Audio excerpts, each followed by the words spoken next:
What about Mr. Bean now? Have you drawn a line under him? No more Mr. Bean?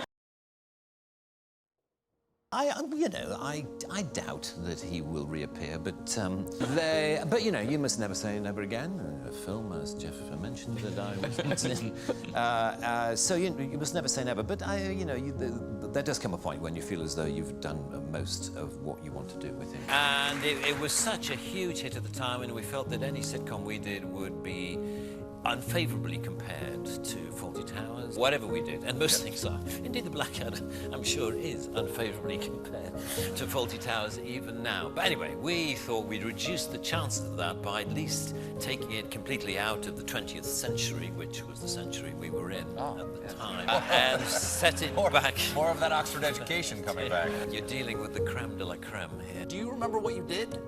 Do you remember that night? Yes, I certainly remember the night. It was a one-off, it was a one-night review, and I was asked if I wanted to do something, and I couldn't think of anything, and I'm not really a very diligent writer, so I thought I just stood in front of a mirror, to be honest, and I just started pulling faces, I mean, for want of a better term, and I just sort of, you know, was doing this...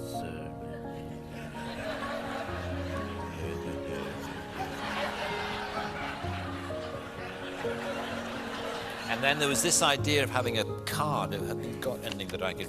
Well, it was a piece of paper of where I would just... Can I stand up? Is that okay? Well, I can stand up. I can't remember very well now, so this won't be at all funny, but I'll do it anyway. Great. I'll do it anyway. Where he came out and the audience were there, as indeed they are here tonight. And I came out just going...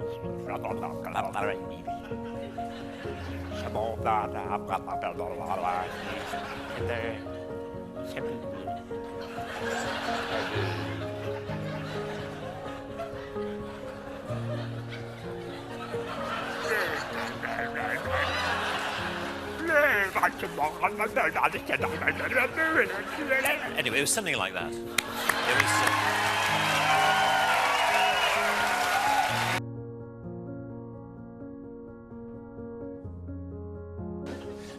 And he came up to me after a while and he said, "Excuse me, has anyone ever told you that you're the absolute spitting image of that Mr. Bean?" And I said, "Well, actually, I am the actor who plays Mr. Bean." And he said,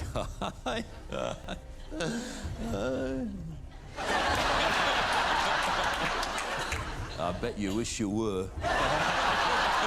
And there followed this bizarre conversation in which the more I tried to claim that I was the person whom he thought I merely resembled, the less he believed me. But what was funny was how close he thought I was to you know, he said, "The resemblance is uncanny."